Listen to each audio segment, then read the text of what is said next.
네, 안녕하세요. 오늘도 저희 영화계를 들어주신 여러분들께 감사합니다. 오늘도 변함없이 제 왼편에는 명주, 예, 부천영화제에서 스트레이트로 보고 온 이명주입니다. 네, 그리고 제 맞은편에 있는 수미스, 예, 안녕하세요. 예, 그리고 저 허효식입니다.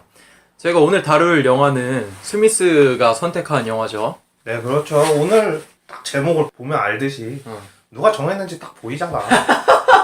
왜 이거 스미스 취향 아닌 것 같은데? 아유, 딱 보니 내가 이 제목을 갖다가 거론했을 때부터 얘가 작정하고 오늘 또 뭐 얘기를 해주려나 보구나 그런 생각을 많이 했지. 뭔가 꼬투리를 잡았구만. 나는 이 작품을 갖다가 일단은 느낌대로 얘기를 해주면 이거는 정말 재미없는 영화. 처음에 봤을 때는 나 이거 딱 보고서는 굿 다운로드 받고 괜찮겠다 그러고선 봤는데 한 30분 보다가 자연스럽게 딜리트 키를 누르게 되더라고. 안 봤어? 안 봤어? 오늘을 위해서 보기는 봤지. 그러니까 첫 번째 볼 때는 딜리트 키를 눌렀어. 근데 좀 시간이 지난 다음에 두 번째 봤을 때는 그 감독에 대해서 조금 이해를 하고 제니퍼 로렌스라는 존재를 다시금 생각을 해보면서 곱씹으면서 봤지. 스킵을 하면서 빨리빨리 보기는 했는데 내용 어느 정도 보고 리뷰 보고 이 정도 이해를 해야 되겠다. 내가 영화제도 갔다 오고 그랬기 때문에 시간이 그래서 어느 정도 얼추 머리에다가 정리는 해갖고 온 상태예요. 자, 오늘 영화에 대해서 설명을 일단 해주시죠. 예. 일단 명주는 저희 함정 카드에 걸렸어요. 왜냐면은 내가 그럴 줄 이게 알았어. 내가 보는 게 아니야. 아, 그래? 내가 이거 분명히 카톡방에다가 이거 신청 들어가지고 이거 맞다. 하는 거라고. 내가 그걸 나중에 봤다. 맞다. 생각해보니까 그랬어. 나도 그걸 간과했어. 너무 바빠서. 나도 간과했다. 나 지금 생각났어. 저희의 애청자 중 한 명이신 리아님께서 저희에게 신청 영화를 보내주셔서 진짜? 개인적으로 보낸 거야? 샘나네.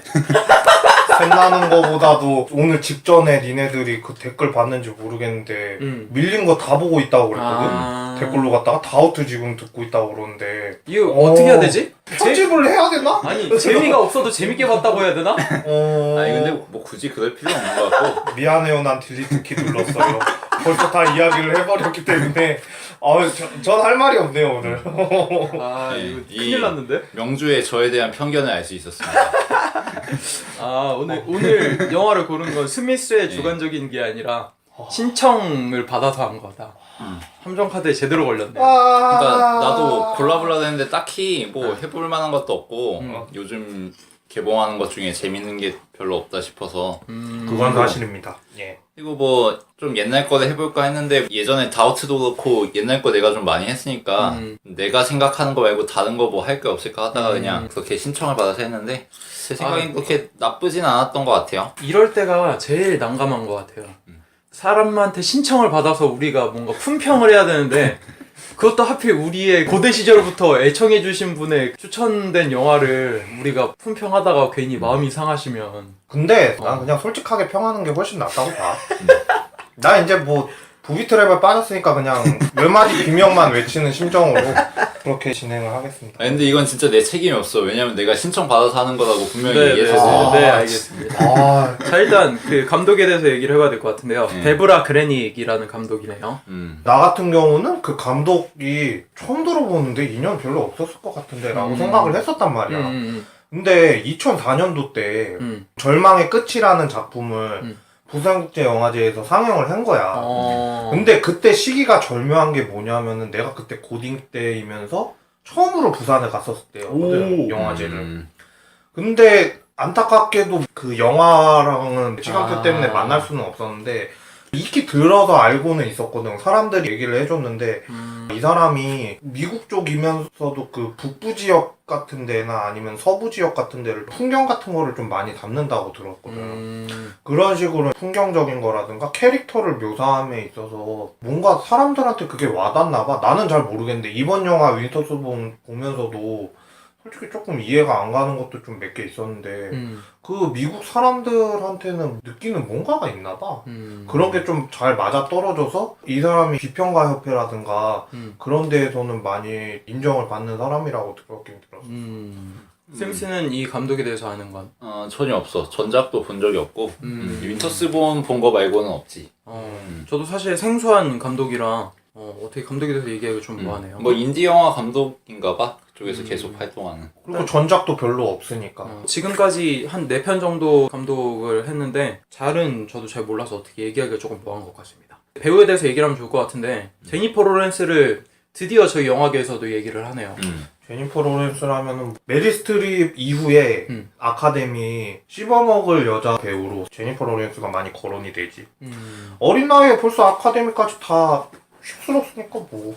나는 그 다음에 조연상 후보로도 올라갈지도 예상을 못했는데 아메리칸 허슬러도 올라가더라고. 난 그런 거 보면서 물론 진짜 연기 잘해. 지금 우리가 다루려고 하는 이 윈터스본이 거의 초창기 시절 때였단 말이야. 그런데도 불구하고 나는 지금의 모킹제이라든가 뭐 엑스맨에서 나왔던 그런 연기라든가 뭐 여우주연상을 탔던 그 플레이북이라든가 실버 라이닝 플레이. 라인이 그런 거보다도 나는 이때 연기가 훨씬 낫더라고. 스미스는 제니퍼 로렌스 어떻게 생각하나? 일단 미친년 연기로 많이 각광 받았고 그 점에서 캐릭터가 확실히 있고 근데 그것만 잘하는 건 아니지. 이 윈터스본에서도 그렇고 다른 여타 인디 영화에서 나온 거 보면 연기 폭이 그래도 꽤 있단 말이야. 그리고 그러면서도 상업적 블록버스터에도 여러 번 출연했어. 그래서 대중적인 인지도와 평단의 지지를 동시에 받고 있으니까 뭐 이대로 자기가 연기력 잘 향상시켜 나가면서 커리어 쌓으면 무난히 뭐 탑배우 되지 않을까 싶긴 해. 미국 쪽에서는 애네 해서웨이랑 굉장히 상반되는 행보를 보이면서 말도 생각 없이 막 하고 인터뷰도 배우답지 않게 그런 걸로 유명하기도 한데 나도 보면은 되게 특이한 배우 같아. 얼굴은 내가 분명히 알거든? 근데도 불구하고 영화 보면 제니퍼 로렌스 같은데 내가 아는 이미지가 아닌데 그런 거를 꽤 많이 봐가지고 되게 신기한 배우인 것 같아. 우리 형이 엑스맨 미스틱을 보고 그 다음에 모킹제이의 주인공 역할로 나오잖아 또. 보면서 야 쟤가 쟤야? 나한테 그러는 거야. 그렇게 헷갈리는 게 많더라고 사람들이. 거기에 나왔었어요? 이렇게 이제 얘기를 할 정도? 난 전혀 못 본 것 같은데? 그런 식으로 얘기를 하니까 그런 이야기가 많이 흘러나온 것 같고 구설수가 좀 많이 올라가긴 했지. 그치. 그리고 솔직한 걸로 유명하고 너무 털털하다 보니까 이거 털털함을 넘어서서 그런 게 좀 많았었나 봐. 막 노출 문제도 그렇고 다른 사람들 이야기하는데 비아냥 그런 것도 가끔은 있었나 봐. 나는 착한 걸로 기억을 하는데 그 노출 문제는 얘가 노출을 해가지고 일부러 상업적으로 자기가 노이즈를 끈 게 아니라 남자친구랑 있었는데 그 사진들이 그게 이제 유출이 돼서 그런 거지 뭐 본인이 근데 억울하고 그 피해를 본 사람의 입장으로서는 그렇게 된 거지. 그때 제니퍼 로렌스 뿐만 아니라 많은 스타들이 올린 그 서버가 완전히 해킹당하면서 그래서 제니퍼 로렌스의 연기를 본 거는 나는 실버 라이닝 플레이북에서 처음 봤고 그 다음에 계속 엑스맨이라든지 헝거게임이라든지 아메리칸 허슨이라든지 그런 걸 보다 보니까 이 배우는 이런 거 되게 잘하는 배우구나 생각을 했어. 근데 내가 본 순서는 지금 가장 최근에 본 게 오히려 이 사람의 초기 작품이란 말이지. 나는 되게 신기한 게 지금 작품이 더 연륜 있어 보이는 느낌? 그러니까 오히려 데뷔했을 때부터 그런 블록버스터나 상업적인 영화를 해고 그 다음에 이렇게 정적이고 감정이 더 섞인 연기 그런 거를 보니까 이 배우가 지금 이런 연기를 해도 충분히 어울리구나 그런 내공이 쌓이는 느낌이라서 되게 신기했어요. 그러니까 초기작인데도 불구하고 그동안의 행보가 보일 정도의 내공이 이미 있는 느낌? 사실 엑스맨이라든지 헝거게임 이런 데서 보여준 연기는 그렇게까지 인상적이진 않았으니까 그러니까 영화 자체가 걔를 갖다가 포장을 해버리니까 리더라는 그런 자리라든가 뭐 그런 것 때문에 부각이 많이 됐었던 거지. 근데 진짜 진 면목을 보려면은 실버 라이닝 플레이북이라든가 아니면은 지금의 윈터스본을 보면은 진정한 내면 연기가 거기에서 나오는 것 같아. 실버 라이닝 플레이북은 개인적으로 좀 싫어하는 영화거든? 너무 좀 과대 포장된 느낌이 커가지고 물론 연기는 잘한 것 같아. 연기 자체로만 봤을 때 그냥. 그리고 브래들리 쿠퍼도 행오버에서 봤을 때 저 배우는 연기도 잘할 것 같고 너무 잘생겼는데 뭔가 하나 나와야 되지 않을까 싶을 때 실버 라이닝으로 떴다가 아메리칸 스나이퍼에서 확 올라갔으니까 저 배우는 저렇게 가니까 뭐 괜찮은 것 같다라는 생각은 했는데 그 출발점이라고 해야 되나? 그게 실버 라이닝 플레이북이라는 게 좀 마음에 안 들었어. 사실 영화 별로였거든. 왜? 뭐 그냥 코미디로서 그냥 적당히 즐기기 괜찮지 않아? 근데 나름 너무 분위기가 또 진지하게 흘러가니까 감정이입이 안 되더라고. 이번에 소리 소문 없이 사라진 영화 중에 하나가 세레나라는 게 있었어. 그것도 옛날에 서부 쪽 이야기거든. 거기서도 브래들리 쿠퍼랑 나왔거든. 아 둘이? 둘이 같이 나온 게 세 번째지 이번에. 아, 아메리카노스까지 해서. 그렇게 해서 이제 세 번째인데 나도 그거를 보기는 했는데 익숙해졌나 봐. 내 눈에서는. 그러다 보니까 이야기적인 것보다도 그 둘의 조합 같은 걸 보는데 조합은 나쁘지 않은데 좀 내용 전개가 지루해서. 외모를 좀 보자면은 얼굴이 살짝 통통한 것 같은데 막상 몸을 보면 또 그렇진 않아. 되게 날씬한데 얼굴이 좀 통통해갖고 이미지가 그런 면이 있지. 여전사 이미지가 부각이 너무 돼버렸고 그리고 우리나라 사람들한테는 예전서부터 뭐 웰빙이다 뭐 건강한 몸 뭐 그런 거가 올라가다 보니까 제니퍼 로렌스도 내한을 했으면 좋겠다. 팬들이 아우성을 치는 거지.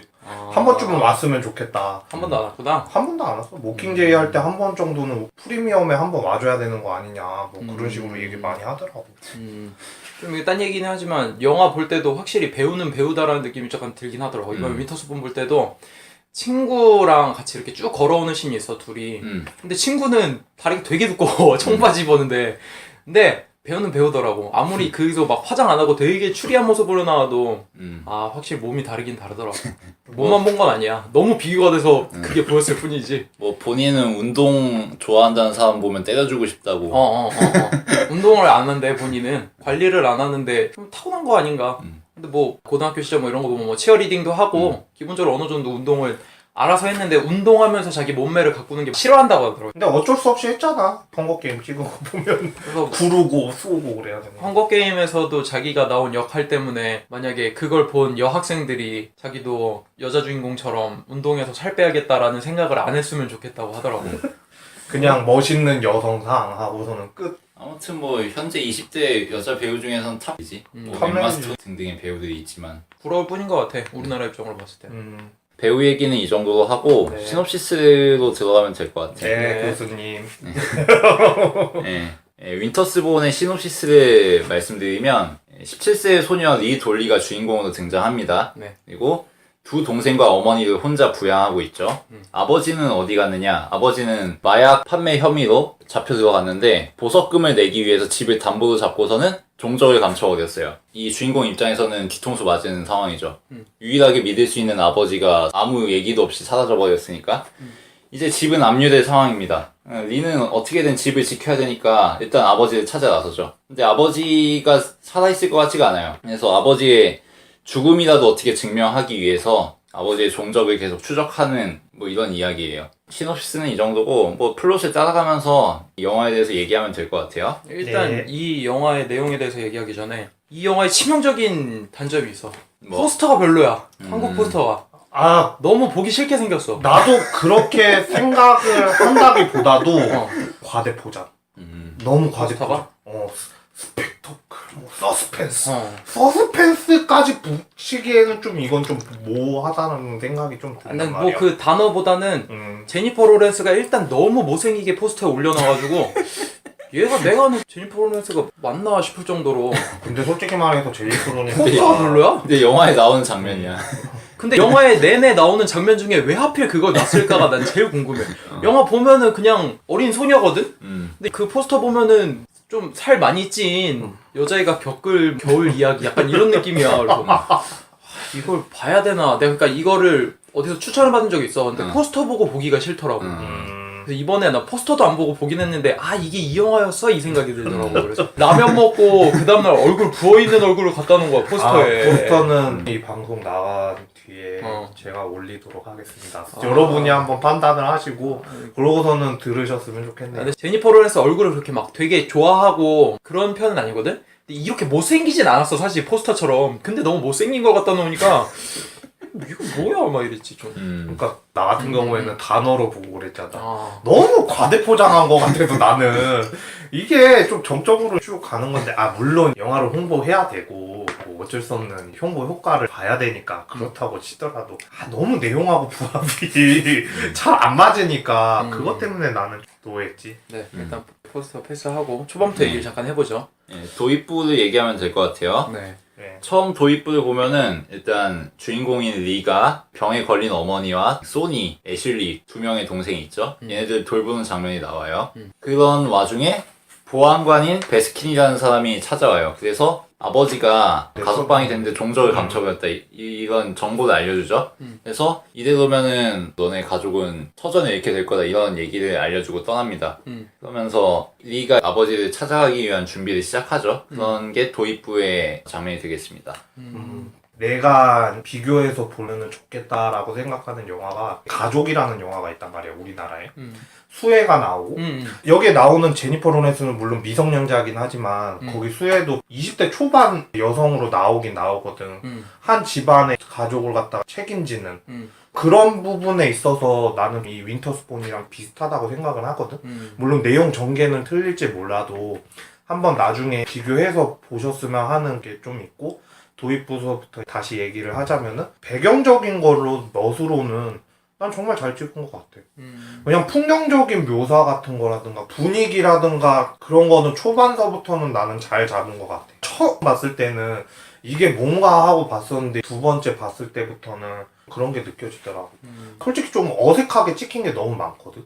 근데 그게 일부러 의도가 된 건지는 모르겠는데 만약에 실수로 찍었다고 했으면은 정말 그 의외의 상황에 잘 맞춰진 거고, 카메라 감독이 만약에 의도했다는 거면은 엄청난 촬영 감독인 것 같다라는 느낌이 들어. 그런 분위기를 살리기 위해서 저렇게 찍었구나, 그런 생각이 좀 들었지. 그 논의를 하기 전에 사전 정보를 좀 알려드리면 이건 원작 소설이 있어요. 맞아요. 네. 원작 소설은 다니엘 우드렐이라는 작가의 소설인데, 이 작가에 대해서 좀 정보를 알려드리면 이 작가는 이 영화의 배경이 되는 미주리 오작 지역을 배경으로 하는 컨트리 느와르를 전문으로 하는 작가라고 해요.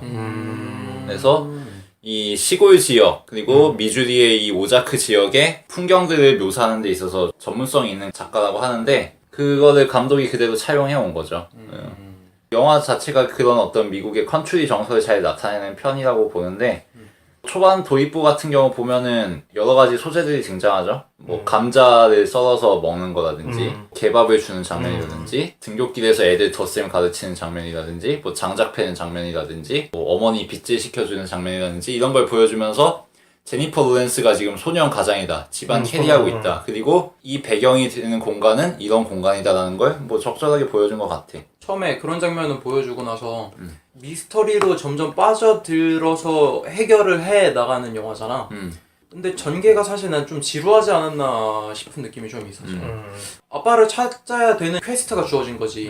그 다음에 뭔가 실마리가 조금씩 잡혀야 되는데 그 실마리를 너무 천천히 풀어주는 느낌이 들었어.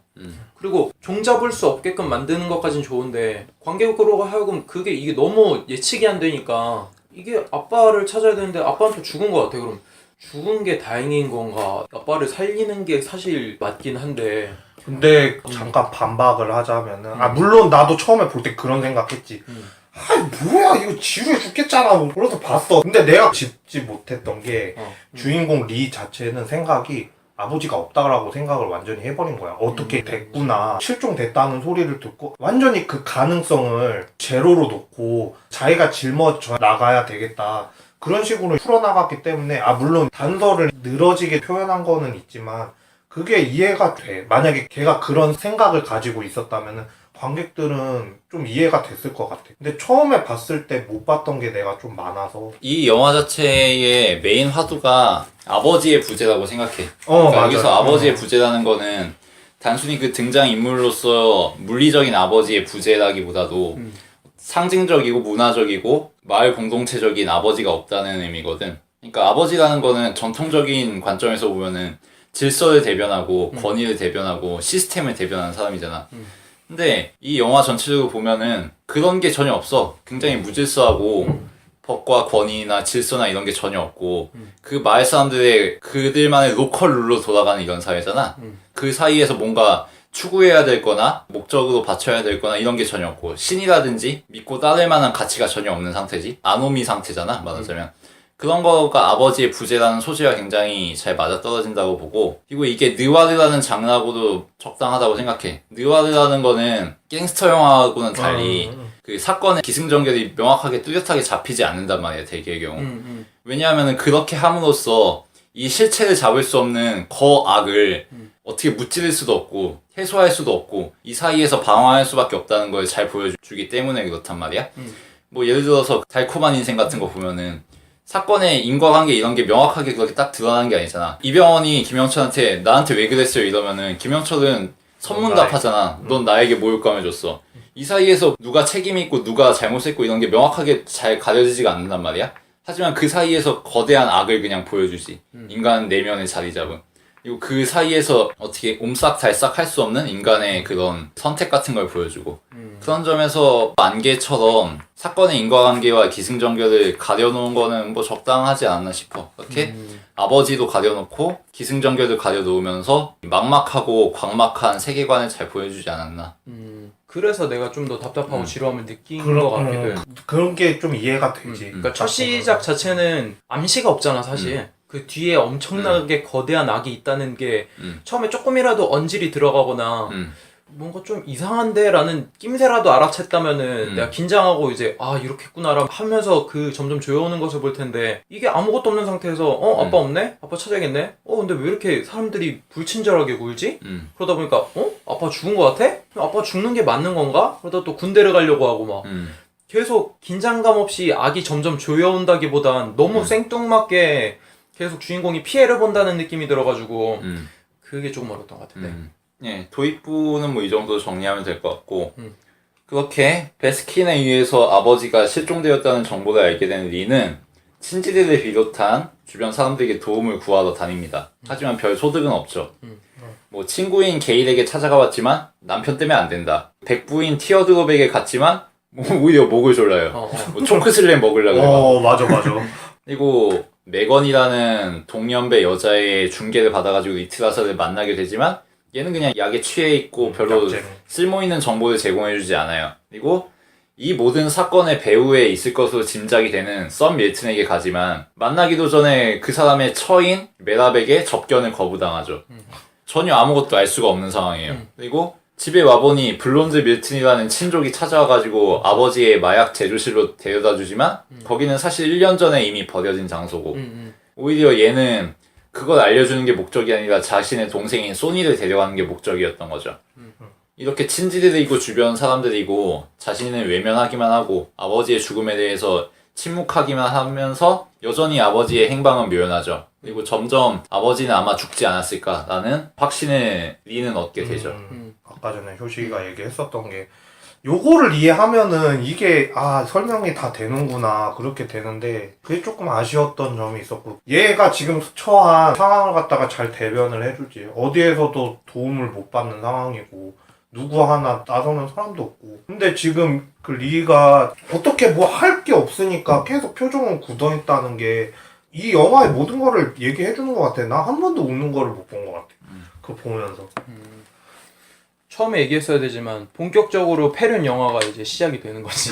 그렇지. 아빠가 살아있기보단 죽어있는 게 더 편한 상황이 맞이하게 되는 거니까. 이렇게 표현하는 게 아빠가 죽으면은 차라리 집이 넘어갈 일도 없고 지금 집이 넘어가면서 그 아예 생활이 날아가 버릴 것 같으니까 지금 이런 선택을 하는 거잖아. 근데 여기서 나는 그 당황스러운 게 그거야. 거대한 악이 있어. 그렇다면은 그것에 대해서 이 한 인간이 무기력하고 절망하는 것까진 알아. 근데 그게 무슨 의미가 내포되고 뭔가 더 배경이 있어야 되고 이 사람이 끝없는 절망으로 빠지긴 하는데 그냥 단순하게 끝없는 절망으로 빠지는 거 가지고는 크게 이야기가 감흥이 없거든? 그냥 말 그대로 순환기를 보는 거지 그냥 한 인물에. 그렇다 보니까 이 영화가 분명히 무슨 해석의 여지를 두고 자꾸 이런 식으로 가는구나 뭔가 해석할 여지가 있기 때문에 이런 얘기를 하는구나 까지는 눈치를 채긴 했는데 너무 한 인물을 극단적으로 거대한 그 악 앞에서 자꾸 무릎 꿇게 만들고 절망하게 만들고 무기력하게 만드니까 어떻게 해석해야 될 의지조차도 나로 하여금 안 생기게 하더라고. 그래서 점점 보는 시간이 더 지루하고 힘들었지 않았나 생각이 들었어. 왜냐면 1시간 40분밖에 안 되는 영화거든 사실. 1시간 반 정도. 특히 주인공이 중간에 너 몇 살이냐 했을 때 나 17이라고 했잖아. 그때 나는 진짜 한숨이 나오는 거야. 분명히 여자 주인공이 좀 어린 나이겠구나라고 생각했는데 17살이라는 거 영화 중반에 알려준 거잖아 우리들한테. 알려주지. 와 17인데 애 키우고 엄마 부양하고 아빠 찾고 와 진짜 답답하다. 거의 다 군대까지 가려고 그러니까. 하여튼 그래서 그 영화에 계속 그 눌림이 나한테도 눌림으로 전해져 와서 그게 힘들었던 것 같아. 그러니까 난 너무 감정적으로 이입을 한 거지 사실. 이 부분에서 주목해 봐야 될 소재가 성조기가 있어요. 리의 집 현관 앞에 성조기가 매달려 있는데 이게 완전히 깃발이 개작살이 나 있는 상태에서 매달려 있어요. 이거를 굳이 넣었다는 거는 아마 이 영화 자체가 미국의 현실을 지금 보여주는 거다라는 의미가 어느 정도 있을 거라고 보고 실제로 성조기가 여러 번 나오거든. 그 점에서 이건 우연히 들어간 장면은 아닌 것 같아. 그리고 리틀 아서의 집에 갔을 때 족제비가 있어요. 족제비가 어항 같은 데에 갇혀가지고 이런 걸 보여주는데 아마 이게 리의 상황을 보여주는 거겠죠? 그리고 그러면서 동시에 뭐 동생들에게 사격 연습을 시킨다거나 다람쥐 잡아가지고 가죽 벗겨서 고기를 먹는 이런 모습을 보여주거나 이런 식으로 리가 동생들을 캐리하는 모습을 보여줘요. 근데 이 지방에서는 실제로 다람쥐를 그렇게 구워 먹는다고 하더라고. 먹을 게 별로 없어서.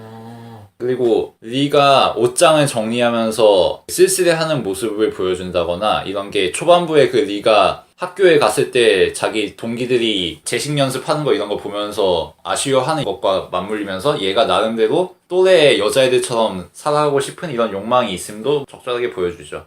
뭐 그 정도로 정리할 수 있을 것 같아요. 이 정도로 1부는 정리하고 네. 나머지 이야기는 2부에서 하도록 하겠습니다. 네, 2부에서 봅시다.